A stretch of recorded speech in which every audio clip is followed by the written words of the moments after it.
পাকিস্তানকে উদ্দেশ্য করে ভারতের আদমপুর থেকে ৬টি ব্যালিস্টিক ক্ষেপণাস্ত্র ছোড়া হয়েছিল, কিন্তু বিধি বাম সবগুলো ক্ষেপণাস্ত্রই পড়েছে ভারতের ভিতরে। এমন ঘটনা কি ইচ্ছাকৃত না অনিচ্ছাকৃত তা নিয়ে আলোচনা হচ্ছে বিশ্ব গণমাধ্যমে। তবে কি এর পেছনে ভারতের অন্য কোনো উদ্দেশ্য আছে? পাকিস্তানের আন্তঃবাহিনীর পরিদফতরের মহাপরিচালক আহমেদ শরীফ জানিয়েছেন, ৬ ক্ষেপণাস্ত্রের একটি ভূপাতিত হয়েছে আদমপুরেই, আর বাকিগুলো ভারতের পাঞ্জাবের অমৃতসরে আছড়ে পড়েছে। শনিবার রয়টার্স আহমেদ শরীফের এই দাবিকে উদ্ধৃত করে প্রতিবেদন প্রকাশ করেছে।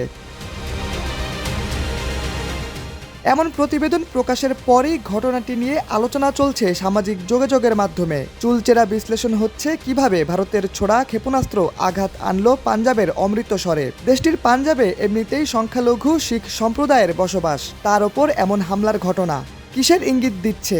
এটি ভারতের নতুন কোনো চাল নয় তো? আহমেদ শরীফের মতে ভারত পরিকল্পনা মাফিক এমন হামলা চালিয়েছে। তিনি তার বয়ানে উল্লেখ করেন, অমৃতসরে সংখ্যালঘু শিখ সম্প্রদায়ের বসবাস, অঞ্চলটি এখন ষড়যন্ত্রের শিকার হয়েছে। এ সময় তিনি শিখদের প্রতি সমবেদনা জানান।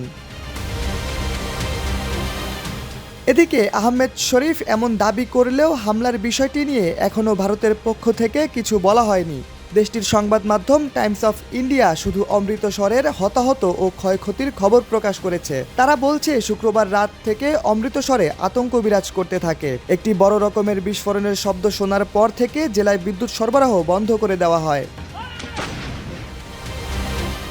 এদিকে অমৃতসরের এই ঘটনাকে ভারতের উস্কানি হিসেবে অবহিত করে আহমেদ শরীফ আরও বলেন, এটি একটি অবাক করার মতো ঘটনা। ভারত এখন নিজ জনগণের ওপর ব্যালিস্টিক মিসাইল ছোড়া শুরু করেছে, যেটি কোনোভাবেই সমর্থনযোগ্য নয়।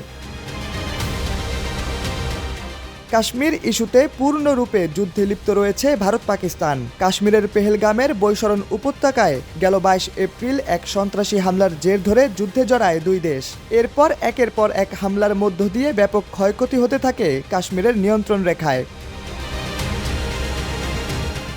শাহরিয়ার আহমেদ, সময়ের আলো।